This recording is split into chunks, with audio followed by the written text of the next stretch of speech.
დაავადება, რომელზეც მე მუშაობ და ჩვენ მუშაობთ. შეგიძლია თუ ესე ძალიან გულზე გვხვდება, რომ ეს დაავადებად აღიქვა, შეგიძლია დაარქვა სახელად სისტემა.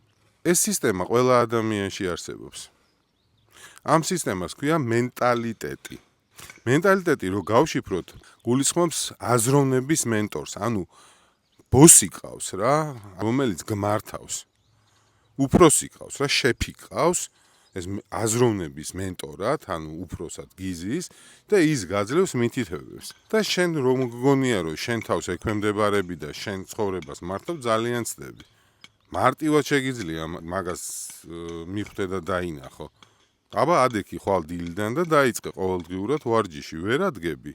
ტვინს ეცოდინება და გულს რო ვარჯიში გჭირდება, მაგრამ სხეული არ წამოყვება. რატო? იმიტომ რომ ესეთი მენტალიტეტი გაქვს. კიდე ძალიან ბევრი მაგალითი შეგვიძლია მოვიყვანოთ. კარგად გახტომა არის ადამიანის მოგონილი. ადამიანი გადის კარმულ გზას. ეს კარმული გზა გულისხმობს თავის საგვარეულოს, ოჯახის კარმას და უხდება ამ კარმის, ანუ ვალების გასტუმრება. ამას თუ გინდა გამოცდილება დაარქვი, თუ გინდა ცხოვრებისეული გზა დაარქვი, რაც გინდა ის დაარქვი. ამიტომ უნდა აცალო სხვა ადამიანებს თავისი კარმები დაწვას. თავისი ოჯახისეული საგვარეულო კარმები დაწვას.